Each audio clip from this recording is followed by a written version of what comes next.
ونؤمن به ونتوكل عليه ونعوذ بالله من شرور أنفسنا ومن سيئات أعمالنا من يهده الله فلا مضل له ومن يضلل فلا هادي له ونشهد أن لا إله إلا الله وحده لا شريك له ونشهد أن سيدنا وحبيبنا وشفيعنا ومولانا محمدا عبده ورسوله صلى الله تعالى عليه وعلى آله وأصحابه وبارك وسلم تسليما كثيرا أما بعد فأعوذ بالله من الشيطان الرجيم بسم الله الرحمن الرحيم شهر رمضان الذي أنزل فيه القرآن هدى للناس وبينات من الهدى والفرقان صدق الله مولانا العظيم. نہایت واجب الاحترام بزرگان محترم برادران اسلام، السلام علیکم ورحمۃ اللہ تعالی وبرکاتہ.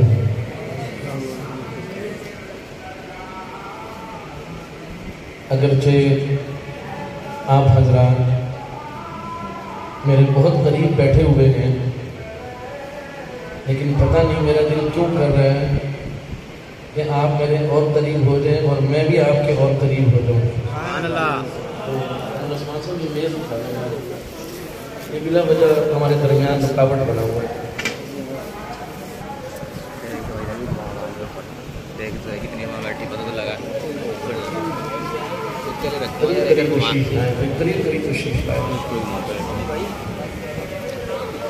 آگے تشریف ہے، پیچھے والے حضرات، برآمدے والے حضرات بھی صحن میں تشریف ہے،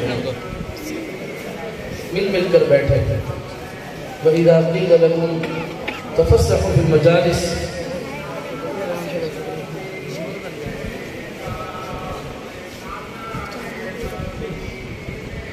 پیچھے والے حضرات ابھی بھی آگے نہیں تشریف ہے، تھوڑا سا آگے تشریف ہے، مل کر بیٹھ دیں، درمیان کے خلاف فاصلے ختم کر دیں.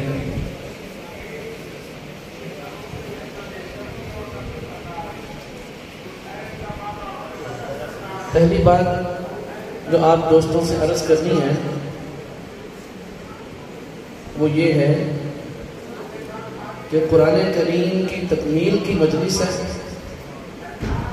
شب قدر کی رات ہے، اور شب قدر کی رات وہ ہے جو شب قدر کی راتوں میں عظیم رات ہے، یعنی 27ویں کی شب ہے.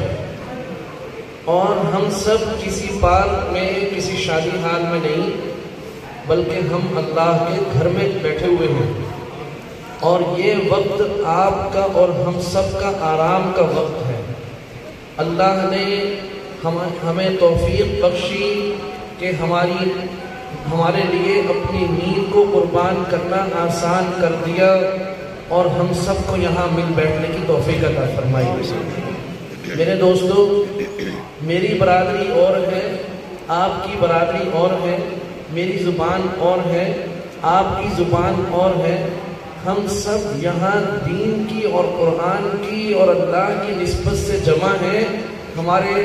ہماری کوئی یہاں جمع ہونے کی جو وجہ ہے، جو علت ہے، وہ کوئی برادری بیس نہیں ہے، وہ کوئی ہمارا سیاسی ایشو نہیں ہے، وہ کوئی ہمارا محلے کا ایشو نہیں ہے، وہ ہم میں سے کسی کے فرد کی، کسی بچے کی شادی نہیں ہے، بلکہ ہم سب اللہ کی دین کی نسبت سے جمع ہیں.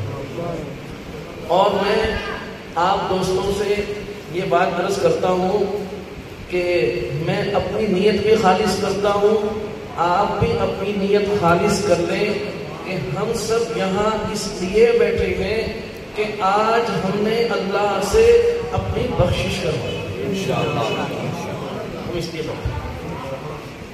اچھا لوگ کیا کہتے ہیں کہ مولوی صاحب ہم تو اس قابل نہیں کہ اللہ پاک ہماری سنے. بھائی اگر اپنی بنیاد پر اور اپنے اعمال کو سامنے رکھتے ہوئے ہم اللہ تعالیٰ سے مانگنا شروع کریں تو کبھی مانگ ہی نہیں سکتے. ہم نے اپنی حیثیت کے مطابق نہیں مانگنا, ہم نے اللہ کی شان کے مطابق مانگنا. ہم اس قابل نہیں ہیں کہ ہم اللہ سے کہیں کہ اے اللہ آپ ہماری بخشش فرما لیں. نہیں, ہم کہتے ہیں اے اللہ کچھ بھی نہیں ہے ہمارے پاس, اپنے فضل سے ہماری بخشش فرما. ہم سب یہاں اس کی جمع ہوتے ہیں. میرے دوستو, قرآن کریم کی ایک آیت ہے, فرمایا کہ دنیا میں ہر آدمی جو آیا ہے تو ظاہر ہے کہ اس نے یہ دنیا جینی ہے. توجہ ہے بھائی؟ آپ لوگ کوئی بات نہ کریں, سب آپ کی طرف دیکھتے ہیں, مجھے کوئی کچھ نہ کریں, ادھر متوجہ رہے بس, تاکہ سب ہماری آنکھیں ملیں گی تو ہم بات کریں گے. میں بیان نہیں کر رہا, آپ کو پتہ ہے میں بیان نہیں, میں گفتگو کرتا ہوں کہ ہماری آنکھیں ایک دوسرے کو دیکھیں اور جو میں بات کروں وہ آپ کے دل میں اترے اور میری ذات سے آپ کو فائدہ ہو اور آپ کے سننے سے مجھے فائدہ ہو. بس ہم تو اپنے لالچ میں آئے ہیں, تو اس لیے ادھر ادھر نہیں دیکھیے گا. تو عرض یہ کر رہا ہوں کہ اللہ نے ہمیں اس دنیا میں بھیجا اور اس دنیا میں ہم نے دیکھا کہ سینکڑوں لوگوں کے جنازے ہم نے پڑھے اور سینکڑوں کو جاتے ہوئے اس دنیا سے ہم نے دیکھ لیا, اور دنیا کی بے وفائی ہم نے اپنی آنکھوں سے دیکھ لی ہے. دیکھ لی کہ نہیں؟ یا دنیا کی وفا پر کسی کو یقین ہے؟ نہیں, ہر ایک کو دنیا کی بے ثباتی پر یقین ہے, دنیا کی بے وفائی پر یقین ہے. ہمارے ایک دوست ہیں حسن پروانہ میں, ان کا گھر تھا, بڑے اچھے والد صاحب رحمہ اللہ کے, ان کے والد صاحب اور ہمارے والد صاحب آپس میں دوست تھے اور ان کے بیٹے ہمارے دوست تھے. اب ان کے والد صاحب نے حسن پروانہ سے کینٹ میں اپنی ایک بے انتہا خوبصورت کوٹھی بنائی. یہ 1-8 سال پہلے کی بات ہے. بے انتہا خوبصورت کوٹھی بنائی, اعلیٰ ترین کار حاصل کی اور گھر میں نیا فرنیچر لگایا اور جناب یہ کیا وہ کیا یہ کیا وہ کیا. آپ کو پتہ ہے لوگ کیا کچھ کرتے ہیں, شاید ہمیں اتنا اندازہ بھی نہ ہو, اس لیے کہ ہم اس دنیا کے لوگ نہیں ہیں, ہمیں پتہ ہی نہیں ہے ایسی باتوں کا. لیکن آپ یقین کریں کہ جب انہوں نے اس گھر میں منتقل ہونا تھا اس سے 1 دن پہلے ان کا انتقال ہو گیا, اندازہ لگایا. اور اب وہ بچے ان کے نئے گھر میں رہ تو رہے لیکن وہ اتنا افسوس کرتے ہیں کہ ابا نے ایک اینٹ کھڑے ہو کر لگوائی تھی اور اپنی ساری زندگی کی پونجی اس در و دیوار میں اور اس گارے سیمنٹ اور ان دیواروں میں کھڑا کرنے میں انہوں نے لگا دی, لیکن ایک دن بھی رہنا مقدر میں نہیں تھی. یہ دنیا کی بے وفائی. ابھی بھی کسی کو شک ہے؟ اور بات یہ ہے میرے دوستوں میں توجہ چاہتا ہوں, ایک یہ ہے کہ میں اور آپ دنیا کو آزما کر تجربہ کر کے یہ ثابت کریں, اپنے دماغ میں یہ بات بٹھائیں, اپنے دل میں یہ بات بٹھائیں کہ دنیا بے وفا ہے, تو پھر مزہ نہ آیا, پھر مزہ نہ آیا. ایک یہ ہے کہ میں اور آپ ہیں الحمدللہ مسلمان, ہم اللہ کو ماننے والے ہیں, ہم رسول اللہ صلی اللہ علیہ وسلم کے غلام ہیں, ہم ان کے امتی ہیں. مزہ تب آئے گا کہ جب اللہ نے ہی کہہ دیا کہ دنیا بے وفا ہے تو بس ہم مان لیں, بات ختم ہو گئی. اس میں مسلمان کی کامیابی بڑی بات ہے. خطیب صاحب سے کوئی نہیں پوچھتا. اچھا قبول فرمائے.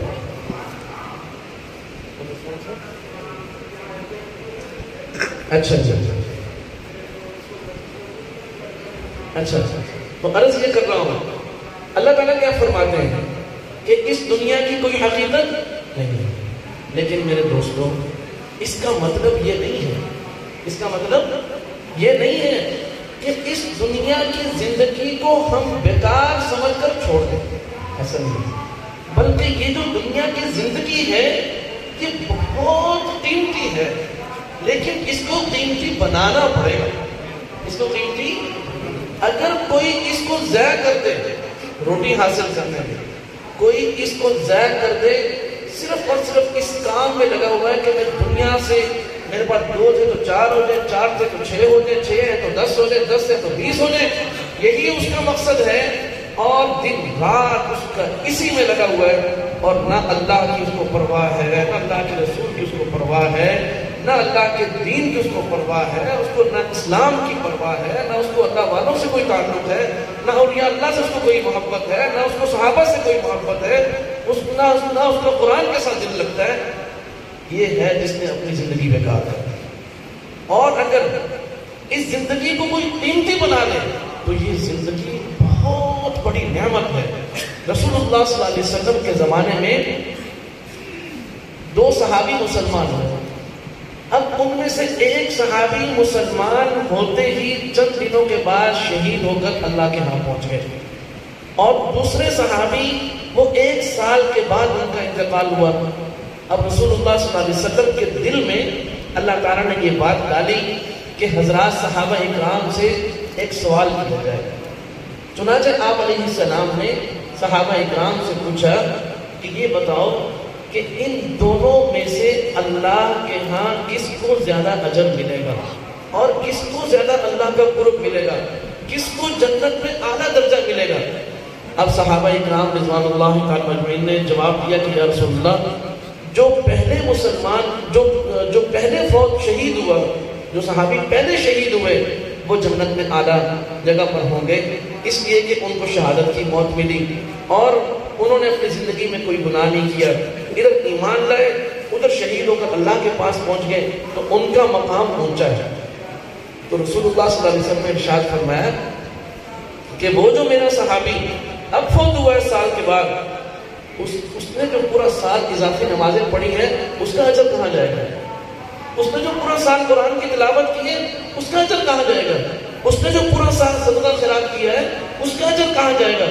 اس نے جو اپنے والدین کے ساتھ اس نے سلوک کیا، اپنے بیوی بچوں کو حلال کھلایا، لوگوں کے ساتھ اچھے اخلاق سے پیش آیا، اللہ کا ذکر کیا، مجھ پر درود بھیجا، یہ سارے کام وہ کرتا رہا. ظاہر ہو سکتا ہے انہوں نے عمرہ بھی کیا ہو، انہوں نے طواف بھی کیا ہو اس سال کے دوران، تو بہت نیک کام کیے ہوں گے. تو آپ نے کہا یہ کیسے ہو سکتا ہے کہ ایک آدمی کا اکاؤنٹ پہلے بند ہو گیا اور دوسرے کا سال کے بعد بند ہوا اور وہ پورا سال منافع والی تجارت کرتا رہا. ظاہر ہے جو نماز پڑھتا ہے اس کی تجارت نقصان والی نہیں ہے، جو تلاوت کرتا ہے اس کی تجارت اللہ کے ساتھ ہے، اس کی تجارت میرے اور آپ کے ساتھ نہیں ہے. میں اور آپ ہو سکتا ہے اپنے مفاد میں دوسرے کو نقصان پہنچا دے، لیکن اللہ کے ساتھ جو تجارت ہے اس میں اللہ کو ہم سے کوئی مفاد ہی نہیں ہے، وہ تو ہمیں نوازتا ہی نوازتا ہے. سبحان اللہ. تو فرمایا اس نے جو اللہ سے تجارت کی، نماز پڑھی، تلاوت کی، ذکر اذکار کیے، صدقہ خیرات کی، والدین کے ساتھ سلوک کیا، بیوی بچوں کی تربیت کی، ان کو تعلیم دی، کیا یہ سارے اجر جب اس کا نامہ اعمال دیکھا جائے گا تو اس کے نامہ اعمال میں نیکی تو ہے لیکن تھوڑی ہے، اور اس کے نامہ اعمال میں نیکی زیادہ ہے، تو دونوں برابر کیسے ہو سکتے؟ معلوم ہوا کہ یہ جو دنیا کی زندگی ہے یہ قیمتی بنانی پڑے گی کہ ہم جئیں تو فرش پر.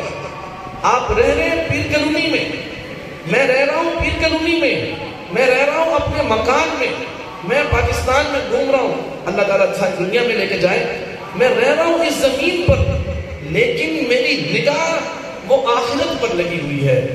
میری نگاہ میں دنیا کی کوئی حرص نہیں ہے، میں دنیا کو چمکانے کی ہر وقت فکر میں نہیں ہوں، بلکہ میں اپنی آخرت بنانے کی فکر میں ہوں. تو یہ زندگی بہت قیمتی زندگی، یہ بہت قیمتی زندگی. تو میرے دوستو، یہ جو زندگی اللہ پاک نے ہمیں دی ہے ہم نے اس کو قیمتی بنانا ہے. اللہ تعالیٰ کیا فرماتے ہیں؟ اللہ فرماتے ہیں کہ میں نے یہ زندگی دی ہے، ایک دن میں اس زندگی کو واپس بھی لے لوں گا. زندہ کرنے والا بھی میں ہوں اور موت دینے والا بھی میں ہوں.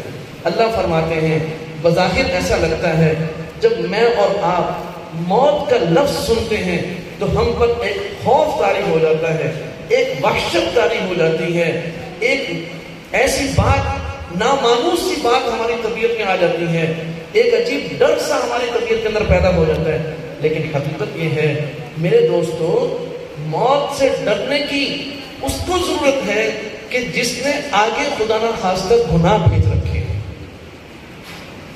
اب ہر آدمی میں اپنی زندگی میں غور کروں کہ میں نے آگے کیا بھیجا, میں نے آگے کیا بھیجا. اگر میں نے اور آپ نے آگے نیکی بھیج رکھی ہے, میں نے اور آپ نے آگے عقیدہ توحید بھیج رکھا ہے, میرے اور آپ کے عقیدے میں شرک نہیں ہے, میں نے آگے جو اعمال بھیجے ہیں وہ سنت والے بھیجے ہیں, میں نے بدعت آگے نہیں بھیجی ہے, میں نے کفر نہیں بھیجا, میں نے آگے ایمان بھیج رکھا ہے, میں نے بد اخلاقی آگے نہیں بھیجی, میں نے اخلاق بھیج رکھا ہے, میں نے حرام مال آگے نہیں بھیجا, میں نے حلال مال آگے آگے پہنچا رکھا ہے, میں نے والدین کی نافرمانی آگے نہیں بھیجی, میں نے والدین کی خدمت آگے بھیج رکھی ہے, میں نے بیوی بچوں کے ساتھ بدسلوکی آگے نہیں بھیجی, میں نے ان کے ساتھ رحم کا, شفقت کا, پیار اور محبت کا معاملہ آگے بھیج رکھا ہے, میں نے اب آگے تکبر نہیں بھیجا, میں نے آگے عاجزی بھیج رکھی ہے, میں نے آگے لوگوں کے ساتھ فتنہ اور فساد کرنا نہیں بھیجا, میں نے لوگوں کے ساتھ شفقت اور محبت کرنا آگے بھیج رکھا ہے, میں نے لوگوں کے ساتھ ظلم آگے نہیں بھیجا, میں نے لوگوں کے ساتھ انصاف کرنا, لوگوں کے کام آنا, لوگوں کی خدمت کرنا, یہ میں نے آگے بھیج رکھا ہے. تو کیا جس نے یہ نیکی آگے بھیجی ہے تو کیا وہ اللہ سے ان نیکیوں کا اجر حاصل کرنے سے ڈرے گا؟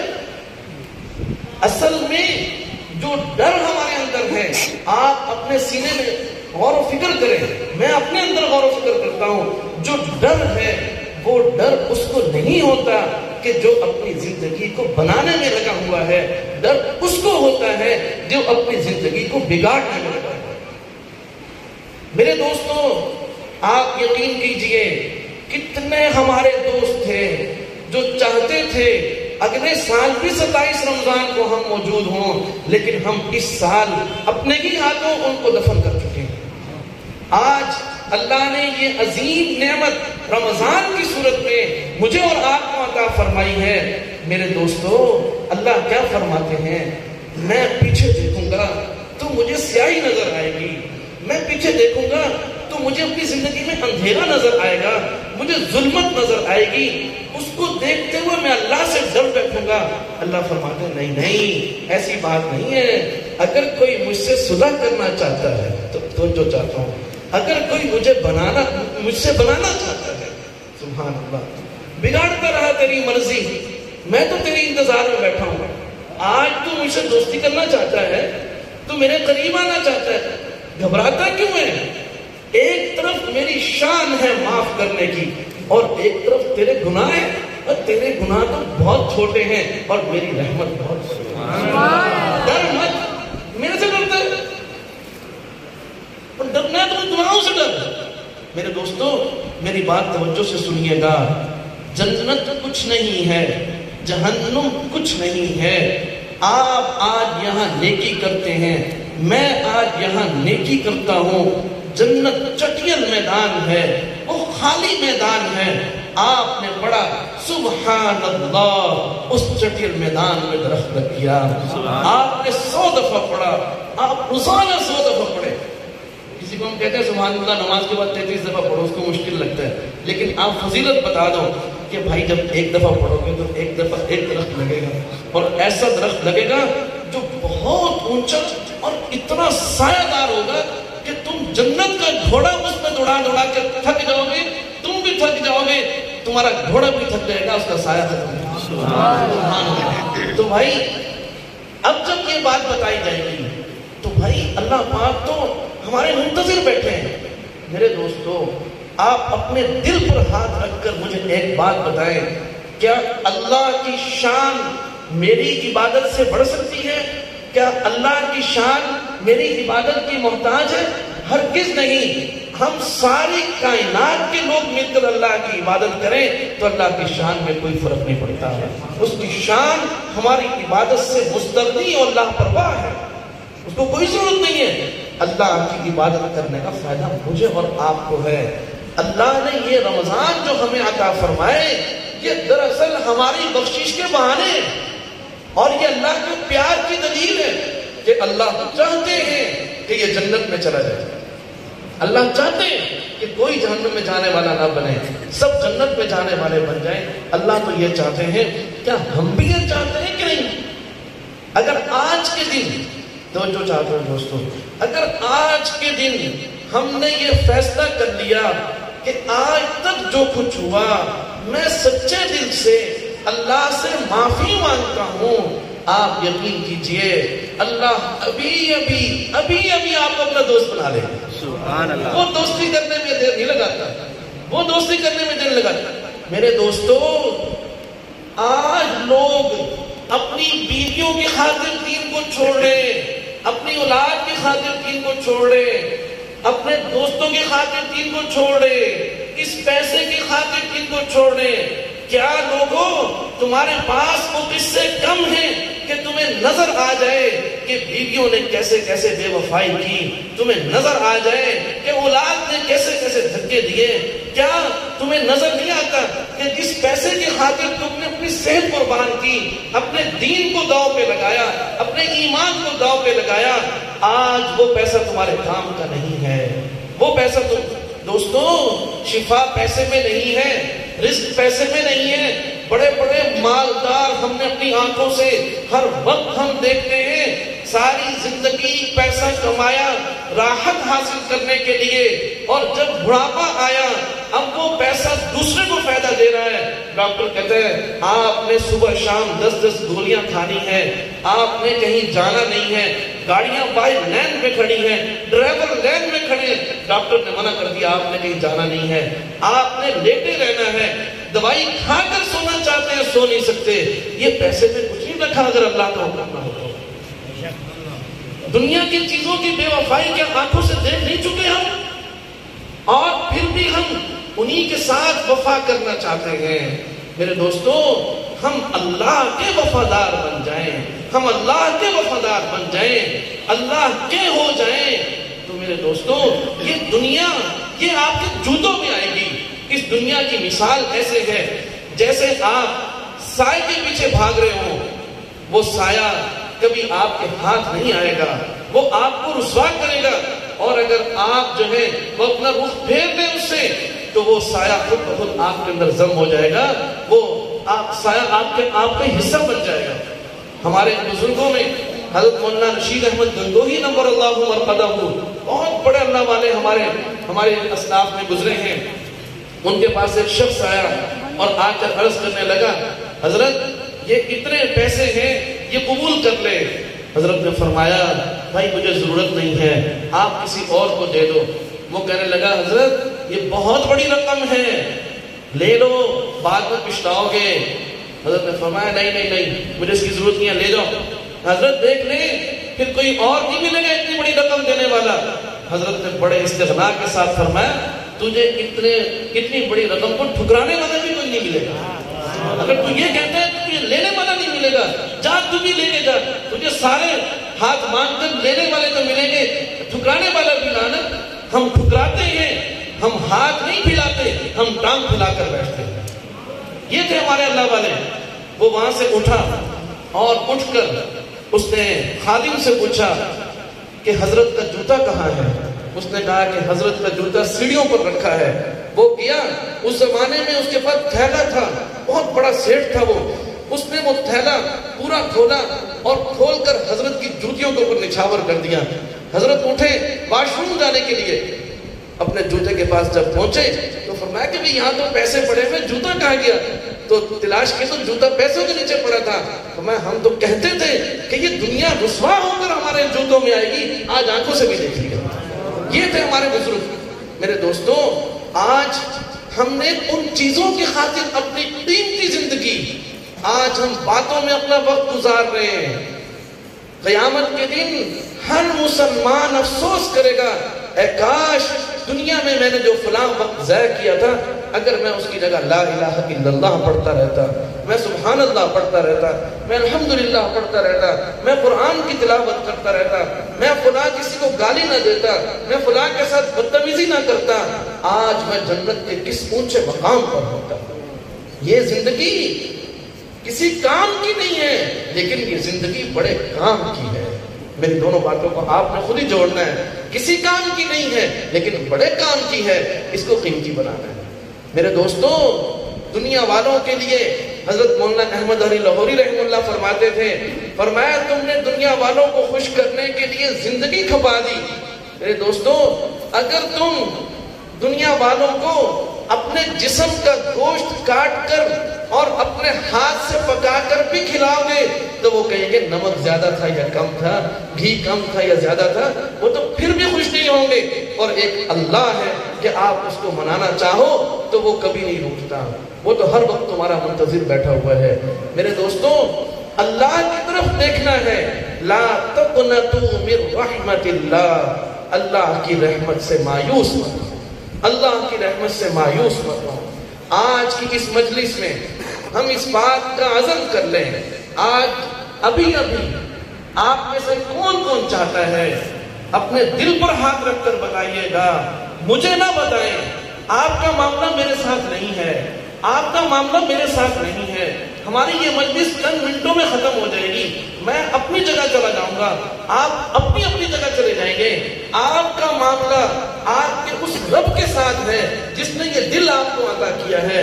اپنے دل پر ہاتھ رکھ کر آج کی اس مجلس میں اس بات کا عزم کریں کہ انشاءاللہ ہم اللہ کے ساتھ مخلص ہو کر جئیں گے, ہم اللہ کے وفادار بن کر جئیں گے, ہم اللہ کے ساتھ بے وفائی نہیں کریں گے, ہم اللہ کے ساتھ غداری نہیں کریں گے. میرے دوستو, جس نے اس بات کا ارادہ کر لیا, یاد رکھیں اللہ کے ساتھ تعلق میں, توجہ چاہتا ہوں ادھر ادھر نہ دیکھیے گا, اللہ کے ساتھ تعلق میں جو سب سے بنیادی چیز ہے وہ عقیدہ ہے, وہ عقیدہ ہے. اگر عقیدہ درست نہیں ہے اور کوئی شخص اللہ کو پکارتا رہے, ساری زندگی پکارتا رہے, اللہ تعالیٰ کو اس کے پکارنے کی ذرا سی بھی پرواہ نہیں ہے.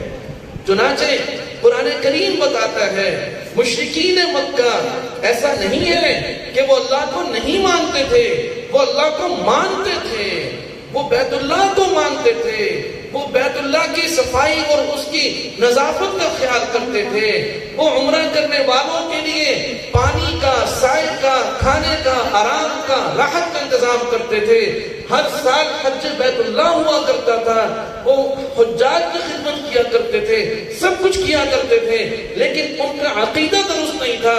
قرآن اٹھا کر دیکھیں, محمد احمد کوئی چیز نہیں ہے, مولی عثمان کوئی چیز نہیں ہے, قرآن اللہ کی کتاب ہے, وہ اللہ کی کتاب فیصل ہے.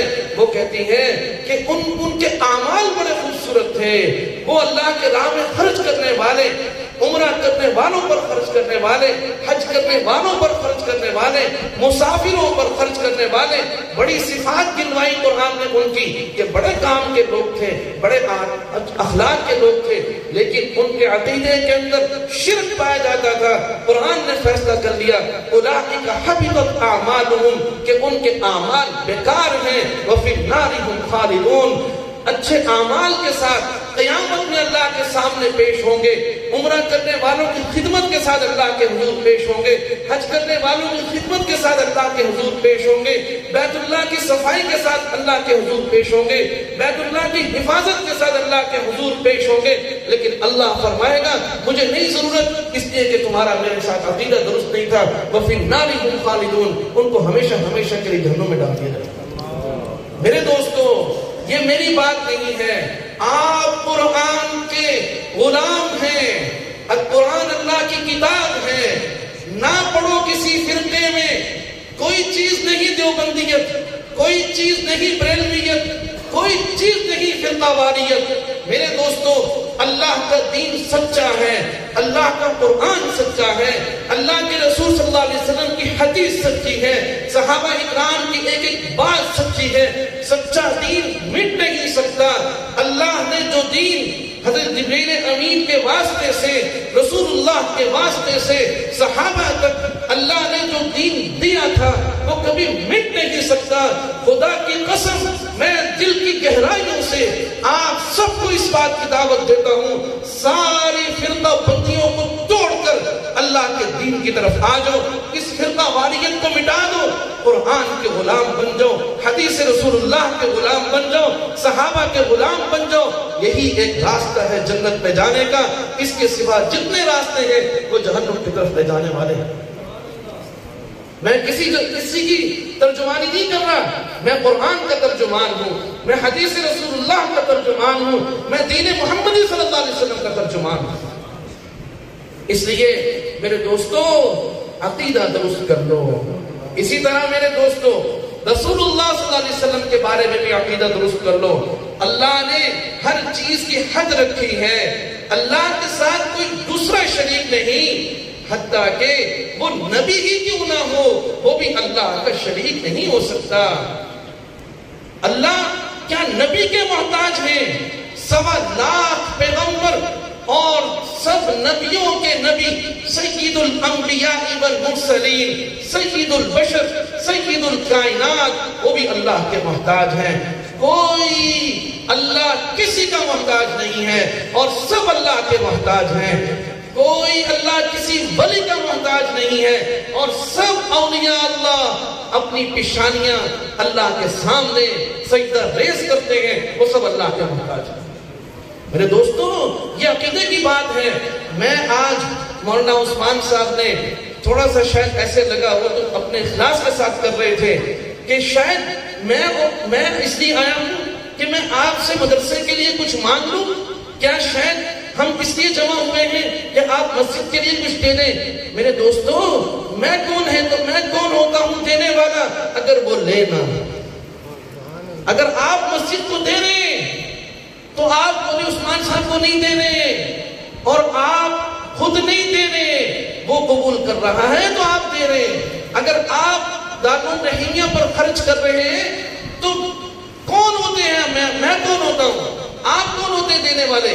وہ ہے جو کسی کا قبول کر لے.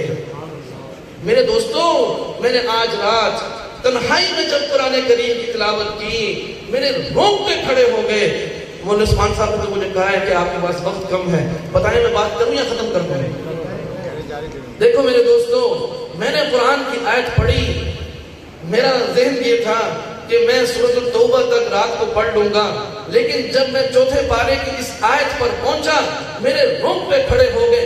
قرآن کی اس آیت نے مجھے وہیں باندھ دیا اور رات 2 سے لے کر تقریباً 3:30 بجے تک ایک ہی آیت نے مجھے باندھے رکھا.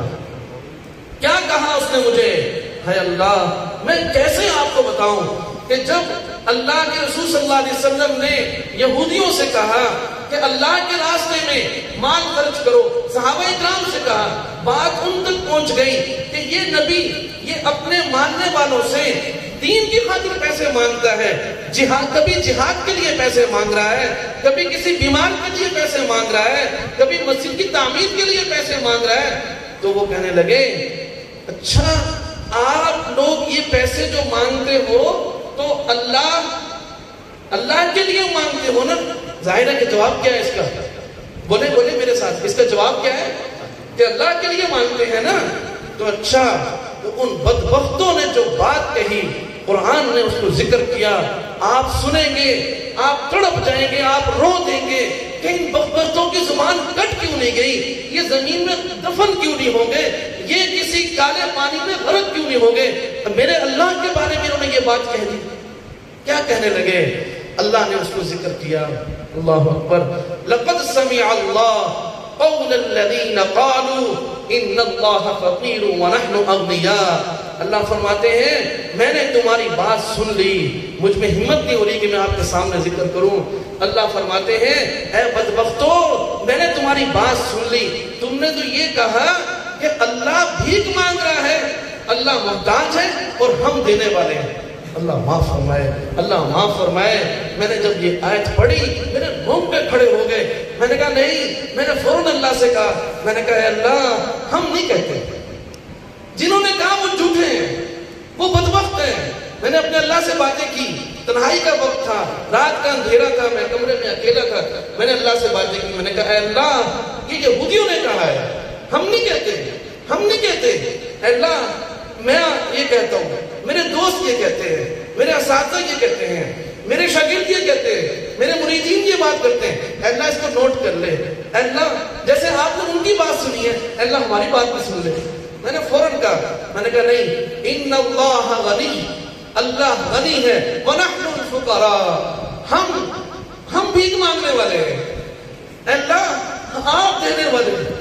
اللہ مجھے بتاؤ میرے دوستو, آج یہ میری آپ کی آنکھیں سلامت ہے, میرا کیا کمال ہے؟ میرے ہاتھ سلامت ہے, میرا کیا کمال ہے؟ میرا دل سلامت ہے, میرا کیا کمال ہے؟ میرے پاؤں سلامت ہے, میرا کیا کمال ہے؟ آج میری گھر میں عزت ہے, آج بچوں میں میری عزت ہے, دوستوں میں میری عزت ہے. اللہ صبح شام کھلا رہا ہے, پلا رہا ہے.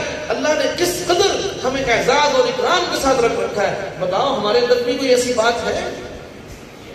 میں نے فوراً کہا کہ اے اللہ ایسا ہم نہیں کہتے. اور اگلی بات میں نے اللہ سے کی, اپنے اللہ سے کی, سنکتب ما قالوا وقتلهم الانبیاء بغیر حق. اللہ فرماتے ہیں جو انہوں نے بکواس صاف کی میں نے لکھ لی. میں نے فوراً کہا کہ اے اللہ ہم نے جو آپ کی تعریف کی اس کو بھی لکھ لیجئے. اللہ اس کو بھی لکھ لے, آپ لکھ لیں نا کہ محمد احمد نے یہ کہا. اللہ آپ اس کو بھی لکھ لیں نا, آپ اس کو بھی لکھ لیں. اور یہ دور کی بات نہیں ہے, آج آنکھ بند ہو گئے اللہ کے سامنے پیش ہونے والے ہیں, یہ دور کی بات نہیں ہے. سنکتب ما قالوا, اور اللہ فرماتے ہیں وقتلهم الانبیاء, انہوں نے نبیوں کو قتل کیا, خبیثوں نے, یہودیوں نے اللہ کے نبیوں کو قتل کیا. میں نے کہا اے اللہ ہم نے کسی نبی کو نہیں جھٹلایا, سارے نبی آپ کے برحق نبی, سارے فرشتے برحق فرشتے, آپ کی ساری کتابیں سچی, آپ کے سارے رسول سچے, آپ کی ہر بات سچی, آپ کے رسول کی ہر بات سچی. اے اللہ یہ بھی تو لکھ لے, اے اللہ یہ بھی تو لکھ لے. اللہ اکبر, اللہ اکبر, اللہ اکبر. میں کیا آپ کے سامنے باتیں رکھوں میرے دوستو. میں عرض یہ کرنا چاہتا ہوں کہ آپ مجھے ایک طرف کر دے, میری کوئی حقیقت نہیں. آج ہم سب اس اعتراف کے ساتھ اور اس جذبے کے ساتھ اپنے گھروں کو لوٹیں گے کہ آج کے بعد ہم اللہ کے وفادار ہوں گے, ہم اللہ کے وفادار ہوں گے, ہم اللہ کو کہیں بھی نہیں بھولیں گے. عجیب بات ہے, میں ایک مرتبہ ایک بس میں جا رہا تھا, بس والے نے گانا لگا دیا, تو میں نے اسے کہا, میں نے کہا بھائی بند کر دو. وہ کہنے لگا کہ نہیں, اتنے لوگ سننا چاہتے ہیں اور آپ اکیلے نہیں سننا چاہتے. لوگ بھی میری طرف بری بری نگاہوں سے دیکھنے لگے. اس مولوی کے کام دیکھو, بڑی مشکل سے ہم نے اس بس کی ٹکٹ لی کہ اس میں گانے لگیں گے اور اس میں یہ ہوگا اور اس میں وہ ہوگا, اور اب یہ ہمارے لیے مصیبت بن گیا. میں نے کہا اللہ تیرا کتنا شکر ہے کہ تو نے ہماری روح کو زنگ لگنے سے بچایا, کہ ہمیں گانے سے نفرت ہوتی ہے, اور اللہ ان کو بھی ہدایت نصیب فرما کہ ان کو گانے سے خوشی ہو رہی. تو میں نے اس ڈرائیور سے کہا, میں نے کہا اگر آپ نے نہ بند کیا تو میں اونچی آواز میں قرآن کی تلاوت کروں گا, گناہگار تم خود ہی ہوگے. اس نے ڈر کر فوراً بند کر دیا. اس نے کہا کہ نہیں جی یہ کام نہ کریں آپ, ظاہر ہے ایمان تو ہے نا, مسلمان تو ہے نا. آج کتنے حادثات ہوتے ہیں, پتہ ہی نہیں چلتا آدمی کی آنکھ بند ہونے کا. میرے دوستو مسلمان کی شان یہ ہے کہ وہ ہر وقت اللہ سے ملنے کے لیے تیار بیٹھا ہو. وہ کبھی بھی یہ نہ سوچے مجھے اتنا موقع اور ملنا ہے, مجھے اتنا موقع اور ملنا ہے, مجھے اتنا موقع ہے. کوئی پتہ نہیں کب کس کا موقع ختم ہو جائے. اس لیے میرے دوستو جو بات میں آپ سے عرض کرنا چاہتا ہوں, سب سے پہلی بات یہ ہے کہ اپنے عقیدے کو درست کریں, اپنے عقیدے کو درست کریں. اور دوسرے نمبر پہ بات یہ ہے اپنے اعمال کو درست کریں. میرے دوستو بہت سے لوگ اچھے اعمال کرتے ہیں لیکن ان کے اعمال کے اندر بدعت ہوتی ہے, تو بدعت کی وجہ سے وہ جنت میں نہیں جا سکتے. یہ میری بات نہیں ہے, میں نے آپ سے کہا ہے نا, میں آج یہاں بیٹھا ہوں, قیامت میں اللہ کے سامنے آپ نے بھی پیش ہونا ہے اور میں نے بھی ہونا ہے, رسول اللہ صلی اللہ علیہ وسلم کے سامنے میں نے بھی پیش ہونا ہے اور آپ نے بھی پیش ہونا ہے. آپ مجھے پیش کیجئے گا کہ اس نے یہ بات کہی تھی, بتاؤ اس نے صحیح کہا تھا کہ غلط کہا تھا. میں کسی فرقے کی ترجمانی نہیں کر رہا, میں دین کا ترجمان ہو کر اپنی ذمہ داری اور اپنا فرض نبھا رہا ہوں کہ اگر کسی کے اعمال کے اندر بدعت ہوگی وہ اپنے حساب سے چاہتا یہ ہوگا کہ مجھے جنت مل جائے, لیکن جس کے اعمال کے اندر بدعت ہوگی وہ جنت میں نہیں جا سکے. اب کیا ہے بدعت؟ میرے دوستو اس بات کو ذرا سمجھیں, اس بات کو توجہ ہے آپ سب کی. اس بات کو سمجھ. بدعت کیا ہے؟ جو کام قرآن سے ثابت نہیں، جو کام رسول اللہ سے ثابت نہیں، جو کام رسول اللہ کی زندگی اور ان کے عمل سے ثابت نہیں، جو کام صحابہ کی زندگی سے ثابت نہیں، اس کام کا کرنا بدعت ہے. بس یہ ہے خلاصہ. جو بھی ایسا کرے گا اس کے اعمال بیکار ہیں. مسلم شریف کی حدیث ہے، رسول اللہ صلی اللہ علیہ وسلم نے ارشاد فرمایا، میری بات نہیں ہے، مجھ سے کیوں ناراض ہوتے ہو؟ اگر کوئی ناراض ہوتا ہے تو نہیں مجھ سے نہ ہو، پھر وہ رسول اللہ صلی اللہ علیہ وسلم سے ناراض ہو جائے. ہے ہم میں کسی میں جرأت کہ جو رسول اللہ صلی اللہ علیہ وسلم سے ناراض ہونا چاہتا ہوں؟ آپ علیہ السلام نے فرمایا، قیامت کے روز ایک بہت بڑی جماعت وہ میرے قریب آ رہی ہوگی، وہ مجھے ملنا چاہتی ہوگی، میں ان سے ملنا چاہتا ہوں گا. میں کہوں گا یہ میرے امتی ہیں، یہ میرے امتی ہیں. فرمایا اللہ فرشتوں کو حکم دیں گے کہ نبی علیہ السلام اور اس آنے والی جماعت کے درمیان رکاوٹ ڈال دو کہ یہ لوگ آپ علیہ السلام سے نہیں مل سکتے. اب آپ علیہ السلام پوچھیں گے کہ اے ملائکہ کیوں نہیں ملنے دیتے ان کو؟ تو فرمایا کہ اللہ کی طرف سے جواب دیا جائے گا کہ آپ نہیں جانتے کہ انہوں نے آپ کے جانے کے بعد جب ان کو زندگی ملی، ان تک آپ کا دین پہنچا، تو انہوں نے دین کے اندر نئی نئی باتیں شامل کر دی، نئی نئی باتیں دین کے اندر بگاڑ پیدا کر دیا، بدعات شامل کر دی. اس لیے آپ ان کے بارے میں سفارش بھی نہیں کر سکتے اور یہ آپ سے مل بھی نہیں سکتے. اتنی سخت بات ہے. میرے دوستوں، لوگ سوال کرتے ہیں، توجہ چاہتا ہوں، بس میں ابھی بات اختتام کر لے کے جاتا ہوں. بدعت جو تھی، بدعت توجہ ہے بھائی سب؟ بدعت اپنی ذات میں بری چیز نہیں ہوتی، بظاہر وہ اچھی چیز معلوم ہوتی ہے، لیکن وہ قرآن و حدیث سے ثابت نہیں ہوتی، اس لیے منع ہوتی ہے. مجھے ایک بات بتائیں، درود شریف پڑھنا ثواب کا کام ہے یا گناہ کا کام ہے؟ کوئی مسلمان کہہ سکتا ہے یہ گناہ کا کام؟ وہ بدبخت کون کہہ سکتا ہے؟ وہ تو کافر ہو جائے گا.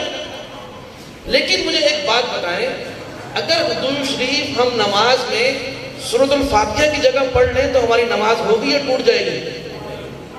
اور نماز پڑھنے کا ہمیں گناہ ہوگا یا ثواب ہوگا؟ اس لیے کہ فاتحہ کو اپنی جگہ پر پڑھنا ہے اور درود شریف کو اپنی جگہ پر پڑھنا ہے.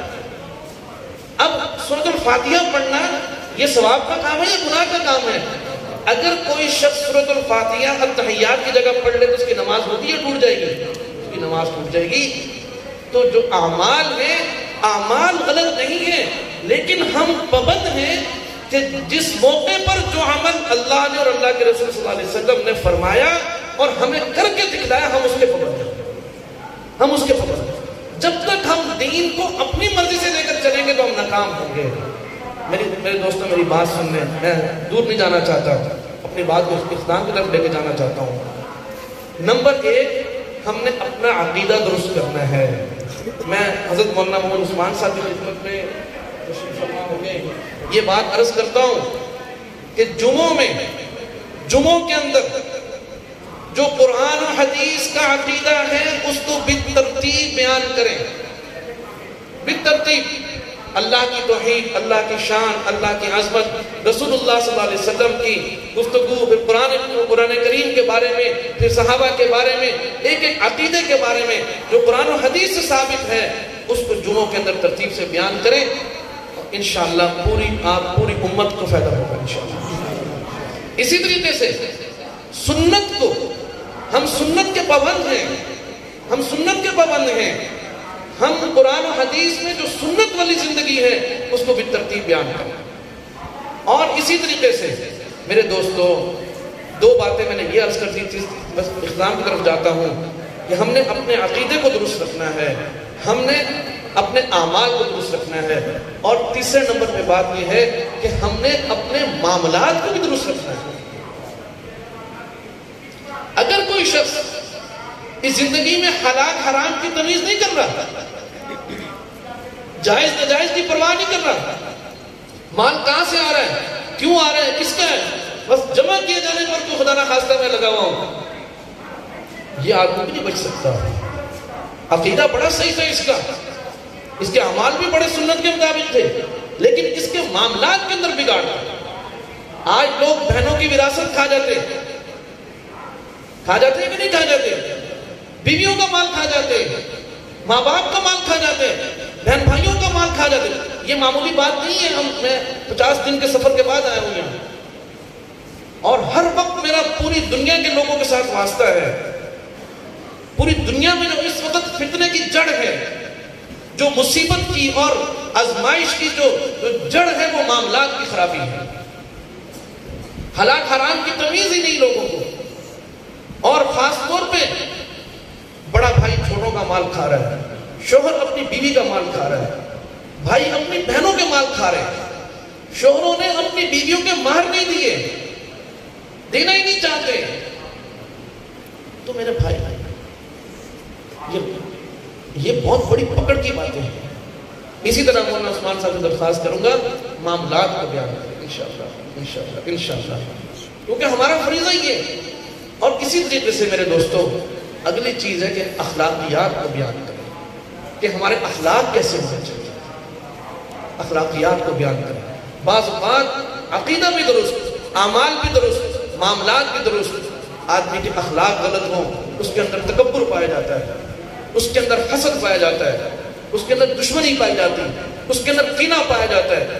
وہ غیبت کرنے والا ہے، وہ چغلی کھانے والا ہے، وہ بدتمیز ہے، وہ زبان سے گالیاں دینے والا ہے، وہ بڑوں کی تحقیر کرنے والا ہے، اور وہ ماں باپ کے آگے بولنے والا ہے، ماں باپ کا نافرمان ہے. اب پیچھے سب کچھ ٹھیک آ رہا ہے، عقائد بھی ٹھیک ہیں، اعمال بھی ٹھیک ہیں، معاملات بھی ٹھیک ہیں، لیکن ہے پرلے درجے کا بدتمیز انسان. ادھر محلے میں کھڑا ہو رہا ہے جھگڑ رہا ہے، گھر جا رہا ہے جھگڑ رہا ہے، بچوں کے ساتھ جھگڑ رہا ہے، بیوی کے ساتھ جھگڑ رہا ہے. اب ایسا آدمی بھی نہیں بچے گا. اس کے تکبر اس کی ساری چیزوں کو ملیا میٹ کر دے گا. یہ ہے دین. اس دین کے مطابق ہم نے چلنا ہے کہ ہمارے عقائد بھی درست ہو، ہمارے اعمال بھی درست ہو، ہمارے معاملات بھی درست ہو، اور ہمارے اخلاق بھی درست ہوں. میرے دوستو میں آخری ایک دو باتیں عرض کر کے بات ختم کرتا ہوں. میرے دوستو نیکیاں زیادہ نہ ہوں کوئی مسئلہ نہیں. نیکیاں توجہ ہے، آپ پراٹھے نہ کھائیں روز، لیکن آپ ہو صحت مند تو کافی ہے. نیکیاں زیادہ نہ ہوں کوئی مسئلہ نہیں، لیکن گناہوں کا انبار نہ لگائیں، گناہوں کی ڈھیریاں نہ لگائیں. نیکی کی ڈھیری کم بھی ہوگی نا تو اللہ فرمائے گا جا میرے فضل سے بخشتا ہوں. لیکن اگر گناہوں کی ڈھیریاں زیادہ لگ گئی تو بڑا مسئلہ ہے. آج میں نے تھوڑی سی شاید سخت بات مجھ سے ہو گئی ہو، میں لیکن اپنا فریضہ ادا کرتا ہوں.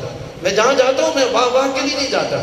میرا مقصد یہ ہے کہ کل کو آپ اللہ کے حضور جا کر میرا ہی گربان نہ پکڑ لینا کہ یہ ہمارے علاقے میں دارالرحیمیہ کا مہتم تھا، ہمارے پاس بیان کے لیے آتا تھا، اس نے کبھی ہمیں سیدھی بات نہیں کی.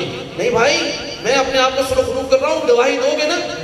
میں نے سیدھی باتیں کی ہیں، میں نے آپ کے سامنے کوئی وہ بات نہیں رکھی.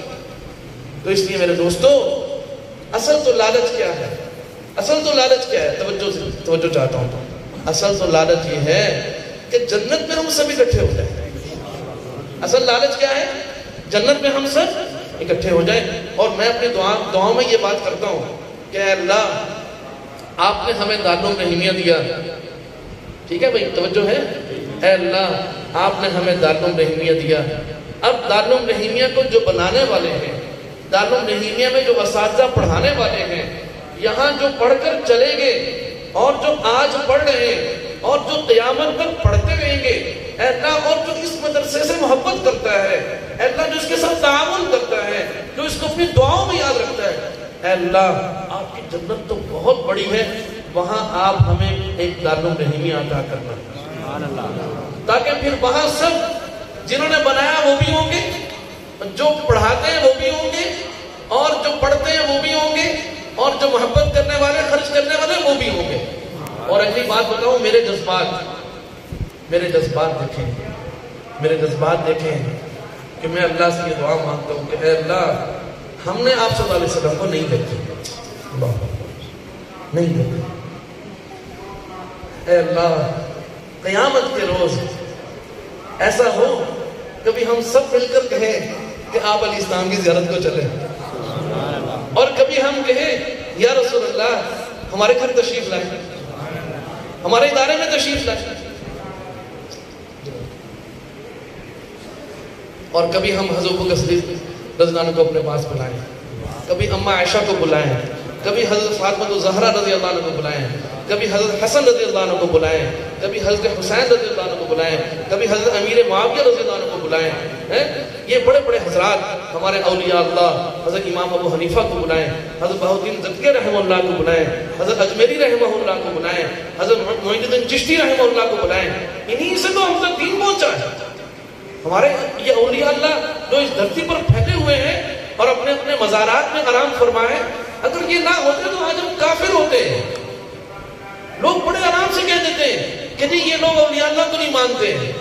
ارے بھائی ہم اولیاء اللہ کو مانتے ہیں لیکن اولیاء اللہ کو خدا نہیں مانتے. ہم اولیاء اللہ کو مانتے ہیں لیکن ہم ان کو خدا نہیں مانتے. تم کہتے ہو ولی بیٹا دے گا، ہم کہتے ہیں بیٹا اللہ دے گا. تم کہتے ہو مشکل ولی دور کرے گا، ہم کہتے ہیں مشکل اللہ دور کرے گا. تم کہتے ہو ہمارا رزق پیر کے پاس ہے، فقیر کے پاس ہے، ولی کے پاس ہے، ہم کہتے نہیں اللہ کے پاس ہے. بس یہ الزام ہے ہمارے اوپر کہ یہ ولیوں کو نہیں مانتے. ولیوں کو مانتے ہیں، ولیوں کو خدا نہیں مانتے. کہتے ہیں جی یہ رسول اللہ کے گستاخ ہیں. بھائی ہم رسول اللہ کے گستاخ نہیں ہیں، ہم رسول اللہ کو مانتے ہیں لیکن رسول اللہ کو خدا نہیں مانتے. بس یہ فرق. اللہ کی اپنی شان ہے، رسول اللہ صلی اللہ علیہ وسلم کی اپنی شان ہے. اس کو گڑبڑ نہ کرو، خلط ملط نہ کرو، مکس نہ کرو اس کو. بس یہ فرق ہے. اللہ تعالیٰ جو کچھ کہا سنا گیا اس میں اخلاص نصیب فرمائے، قبولیت نصیب فرمائے، اور ہم سب کو اس پر عمل کرنے کی توفیق عطا فرمائے. بھائی آپ حضرات، یہ مدرسہ میرا نہیں ہے، یہ آپ لوگوں کا ہے. یہ مدرسہ میں کوئی چندہ نہیں مانگ رہا آپ سے. کیوں گھبرا رہے ہو؟ ہاں نہیں گھبرائیں یار، نہیں گھبرائیں. سچی بات ہے، کیوں گھبراتے ہیں؟ نہیں مانگ رہا میں چندہ. آپ اللہ سے کہیں اے اللہ مجھے پالنے والے بھی آپ ہیں اور جو رحیمیہ میں آئے گا اس کو پالنے والے بھی آپ ہیں. کیا اس میں کیا بات ہے؟ اور میں آپ کو ایک بات بتاؤں، معذرت کے ساتھ میری بات شاید آپ کی محبت میں لمبی ہو گئی بات. آپ کو ایک بات بتاؤں، ہم پڑھا رہے ہیں نا، ہمارے پاس پیسے نہیں ہیں طلباء پر خرچ کرنے کے لیے. خدمت ہم سے جتنی مرضی لے لیں، دن رات ہم طلباء کی خدمت میں لگے ہوئے، اللہ قبول فرمائے. لیکن جو خرچ کرنے والے ہیں نا، میں تو بعض اوقات یہ کہتا ہوں کہ یہ جنت میں شاید ہم سے آگے نہ چلے جائیں. شاید کیا، مجھے تو یقین لگتا ہے. ابھی کی بات ہے، گاڑی میں آتے ہوئے مولانا عبد القیوم صاحب کے ساتھ گاڑی میں ایک نوجوان ہے، جیسے کہ بھائی بیٹھے ہیں، ایسا نوجوان. میں نے اس کو ویسے ہی کہا، میں نے کہا کہ یار وہ ہمارے مدرسے کی چھتیں گر گئی ہیں تو طلباء نے آنا ہے عید کے 10 دن کے بعد. میں بہت پریشان ہوں، اب 7-8 چھتیں ہیں تو میں بہت پریشان ہوں. میرے پاس جتنے پیسے تھے میں نے سامان منگوا لیا، کام شروع کروا دیا. اگر آپ کے پاس آسانی ہو تو ہمارے ساتھ تعاون کر دیں. دوسری بات یہ کہ ہم نے گندم خریدنی ہے تقریباً 1,26,00,000 روپے کی. تو میں نے کہا اگر آپ کے پاس اللہ نے دیا ہو اور آپ نے رکھا ہوا ہو نکال کے اللہ کے راستے میں دینے کے لیے تو یہ ایک موقع ہے، آپ خرچ کر دیں. تو وہ نوجوان، میں مسجد میں بیٹھا ہوں، باوضو بیٹھا ہوں، آپ لوگ گواہ ہیں کہ میں اپنی ان گناہگار آنکھوں سے، توجہ ہے بھائی بات ختم کر رہا ہوں، اپنی ان گناہگار آنکھوں سے میں اپنے اس بھائی کو جنت میں چلتا پھرتا دیکھ رہا ہوں. یقین اتنا نیک اور جذبات کا کھرا انسان ہے کہ میں حیران ہوتا ہوں اس کے اوپر. ایک دن پلا کے میں نے پوچھ ہی لیا، میں نے کہا یار مجھے ایک بات تو بتاؤ. دوست ہے میرا، بہت اچھا دوست ہے، نوجوان ہے، بالکل نوجوان. میں نے کہا یار آپ کے اندر اتنی خوبیاں جو آئی ہیں، کوئی وجہ تو ہوگی، کوئی راز بتا مجھے. اتنی خوبیاں تو میرے اندر بھی نہیں ہے. یار بتا تو صحیح، کوئی بات تو بتا. اربوں پتی ہیں، پوری دنیا میں ان کا کاروبار ہے.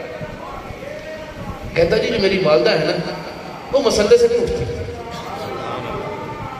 اور وہ ہمیں ایک ہی بات کرتی ہے، بیٹا کسی کا حق نہیں مارنا، کسی کو تکلیف نہیں دینا، اور بیٹا پیسہ آ گیا نا شیطان نہیں بننا، ابلیس نہیں بننا، وہ تھا متکبر غرور کرنے والا، تم انسان ہی بن کر رہنا۔ میں نے کہا بھائی تیرا کوئی کمال نہیں ہے، کہ تیری ماں کا ہی کمال ہے، وہ جو مسئلے سے نہیں اٹھتی نا پتہ نہیں کیا کیا مانگتی ہے اللہ تعالیٰ سے، تمہارے بیڑے پارے ہوئے۔ میرے دوستو، میں آپ سے کیوں کہوں کہ آپ مجھے دیں؟ نہیں دیں، مجھے نہیں چاہیے۔ میں آپ سے یہ کہتا ہوں قیامت میں ہم سب جمع ہونا چاہتے ہیں نا، تو یہ مدرسہ آپ کے سامنے ہے، آپ طلباء پر خرچ کریں، ہمیں نہیں دیں۔ اگر کوئی نہیں خرچ کرنا چاہتا دعا کر دے بھائی، اور میں تو یہ کہتا ہوں دوستوں دعا اصل ہے، تو جتنی ہمارے لیے دعائیں کرے گا ہمارا کام ہوگا انشاءاللہ۔ اللہ تعالیٰ آپ سب کے گھروں کو آباد رکھے، آپ سب کو اللہ آباد رکھے، اللہ اس مسجد کو بھی آباد اور شاد رکھے، اور جو کچھ کہا سنا کہ اللہ تعالیٰ اپنی بارگاہ میں قبول فرمائے۔ وآخر دعوانا الحمدللہ۔